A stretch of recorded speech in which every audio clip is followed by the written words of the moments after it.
OSK. Ayan, kamusta? Siyempre, ako pa rin ang inyong nag-iisang ka-spaghetti. Ayan, walang iba kundi si Sir Bugs. At ayun, for today's video, siyempre mag-update tayo ngayon ng ating mga new arrival unit.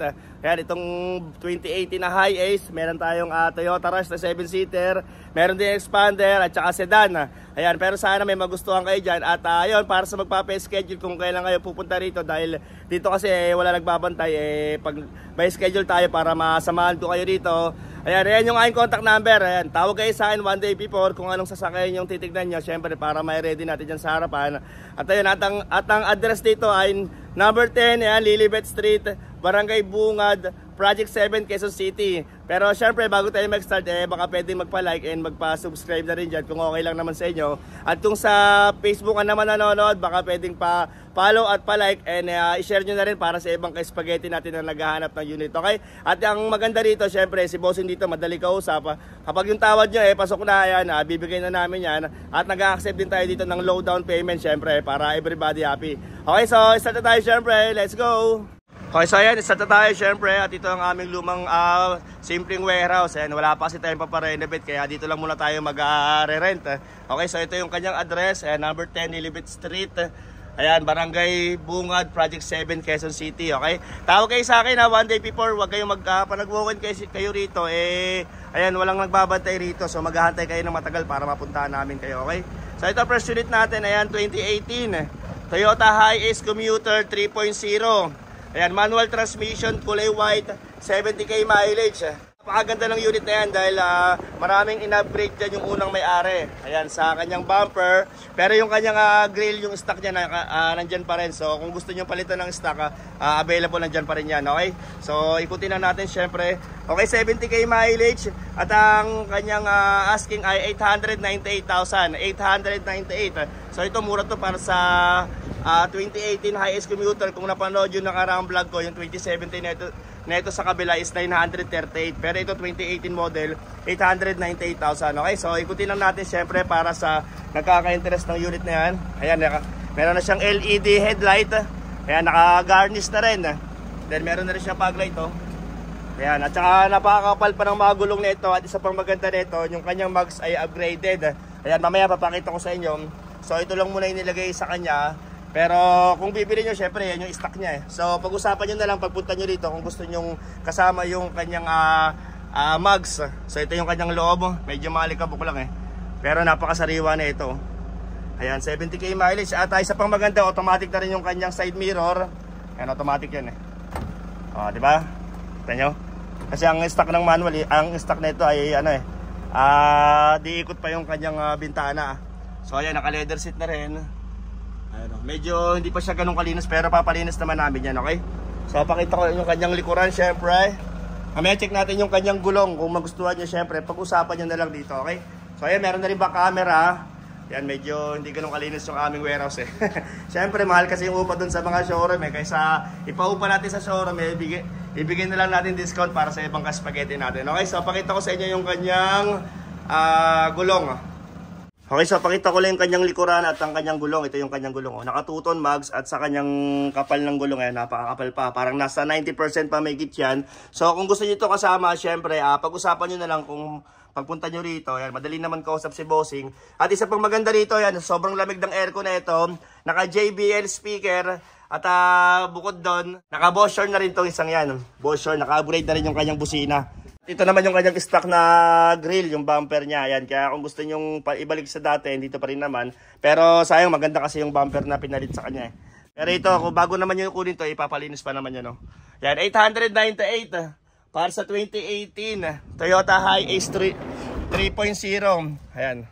Ito, unahan na lang kayo. Siyempre, meron tayong online bank transfer or GCash para sa reservation. Okay, so ulitin ko, 2018 Toyota Hiace Commuter 3.0. Ayan, manual transmission, kulay white, 70k plus mileage. Ayan, 15-seater, diesel engine. Ayan, naka-upgraded. Okay, 898,000 ang kanyang asking. 898,000. And ayan, negotiable na pang viewing. Okay, so next unit tayo. Okay, so ito, next unit natin. Ayan, para sa naghahanap ng 700k plus budget na 7-seater. Ito, baka para sa inyo, Okay, so ito, 2019 Toyota Rush E. Ayan, automatic transmission, 7-seater. Ayan, 1.5 ang kanyang engine. Okay, 40k plus mileage, kulay red. Ayan, ito 788 na lang to, 788,000. Ayan, kung napanood yun ng mga nakaraang vlog ko, nasa 800 plus pa to sa ayan, ibang mga na-vlog ko, pero to 788 lang. Actually, dati 7 to eh. Nagbaba ng konti si bossing dito dahil 5-seater lang siya nung nakaraan, pero ngayon nilagyan niya ng pang 7-seater. Ayan, kaya medyo nagdagdag siya ng konti kasi mahal yung palagay niya sa upuan eh. Okay, pero ito sobrang sariwa na ito. Ayan, wala pa kaming ginagawa dyan. Ganyan namin nakuha, medyo madumi lang. Ayan, sa gulong medyo makapal pa. Naka 2-tone mags. Ayan, naka tint. So, check natin yung likod. Ito sariwa to kahit sa loob. So, ito yung kanyang likuran. Ayan, complete paper, siyempre. Ayan, Toyota Rush E automatic transmission. Ito, medyo na to. And ayan, kung gusto niyo mas mababa down payment sa mga gusto mag-apply sa financing, pagpunta niyo na lang dito para ma-interview tayo ni partner and para mailapit natin sa financing, okay? So, ayan, ulitin ko. 2019 Toyota Rush E, ayan, automatic transmission, kulay red, 7-seater, gas engine, 40k plus mileage. Ayan, 788,000, 788. Ayan, para sa naghahanap ng 7-seater na Toyota. Ayan, may nyo na yan, oh. Okay, so next tayo sa isa pang 7-seater to. Okay, so ito next unit natin. Ayan, Expander 2019 GLS. Ayan, gwapo lang syempre. Ayan, 1.5 engine. Ganun din yung kanyang mileage ay nasa 40 plus, 40,000 megat na may. Check natin yung sakto. Okay, at ito first owned. Ayan, sa tao namin nakuha to. At hindi to repo. Ayan, dalawa susi syempre. Ang kanyang asking ay 828,828. Pero itong mga kulay red na yan, ayan, medyo maraming burloloy na nilagay yung unang may-ari. Kung gusto nyo patanggal natin yan, kapag interesado kayo rito, patanggal na lang natin yan. Pabalik natin sa original color niya. Ayan, pero ito, sariwa rin yung isang yan, no? Ayan, first own, no? So, wala rin kami pang ginagawa dito. Ito ang maganda sa amin kasi, ayan, pinapakita ko yung unit bago, pagkakuha namin. Ayan, binablog ko na syempre para makita yung kanyang status, ang kanyang history syempre kasi gusto ko transparent tayo sa bawat isa eh. So ayan, so check natin yung kanyang loob at pati yung kanyang saktong mileage. Ayan, naka-tint na rin with rain visor, full garnish set na chrome. Ayan, naka 2-tone mags. Sa gulong niya parang nasa 70% pa yung kapal. Okay, so check natin yung loob. Naka-open to eh. Dalawa susi. Ayan, napakaganda ng loob nito. Naka-leather seat na rin syempre at para sa mga gusto magpagawa ng German leather seat cover, ayan, mag-PM kayo sa Serbag seat cover, okay? So meron na rin siyang dashboard cover. Ayan, so ito yung kanyang loob, oh. Yan, sariwa. Yun lang talaga, meron siyang kulay dun sa may bumper, kinulayan ng unang may-ari. So ito yung kanyang sakto mileage. Yan, 46,000. Okay, so ito sariwa. Check natin yung kung dito pa yung mga manual booklet, wala na.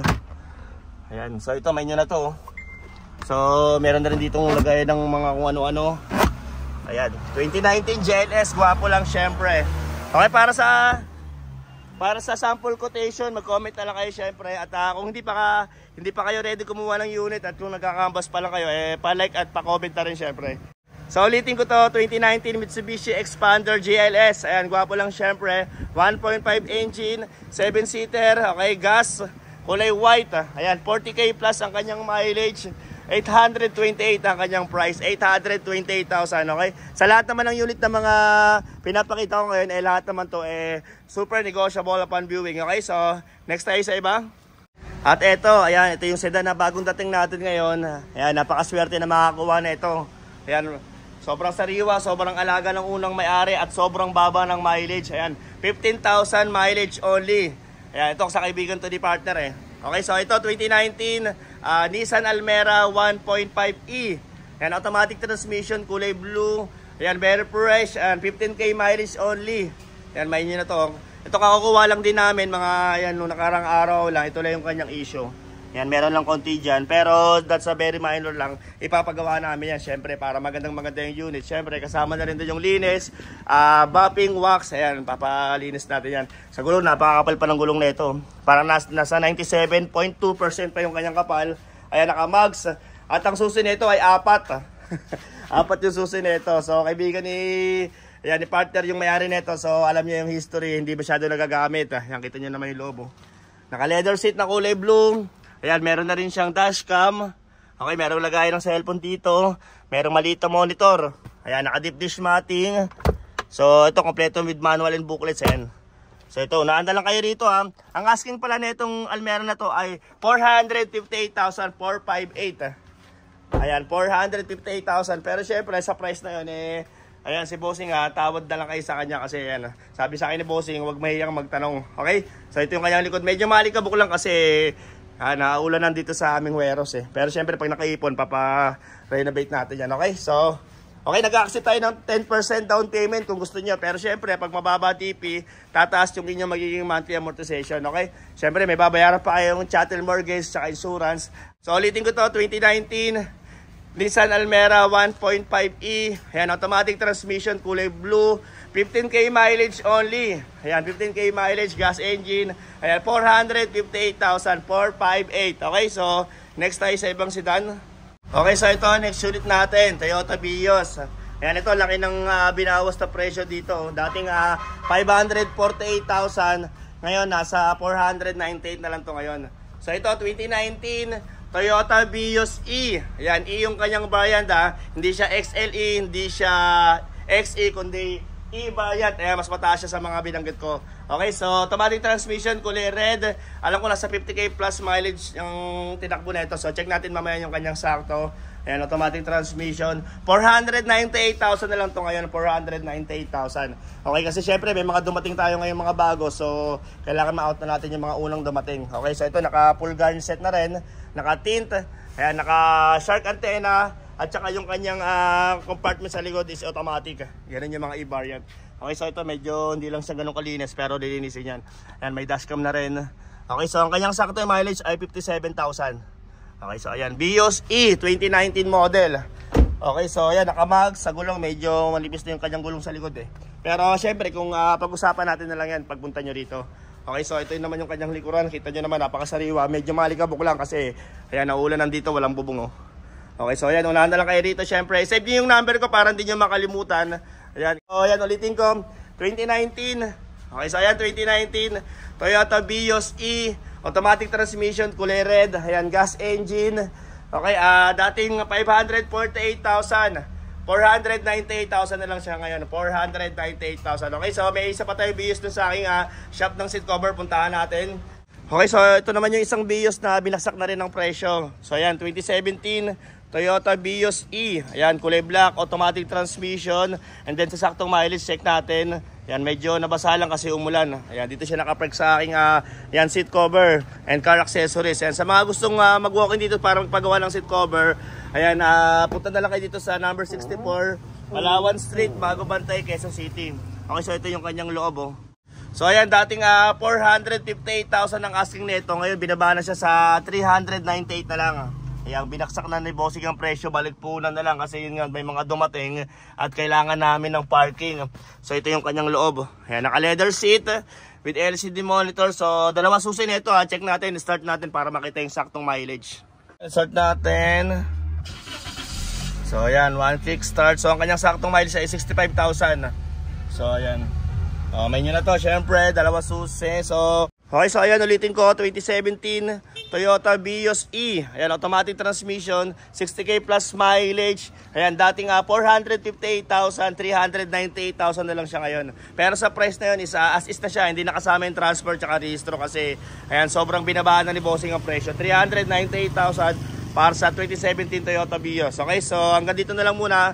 Bye-bye!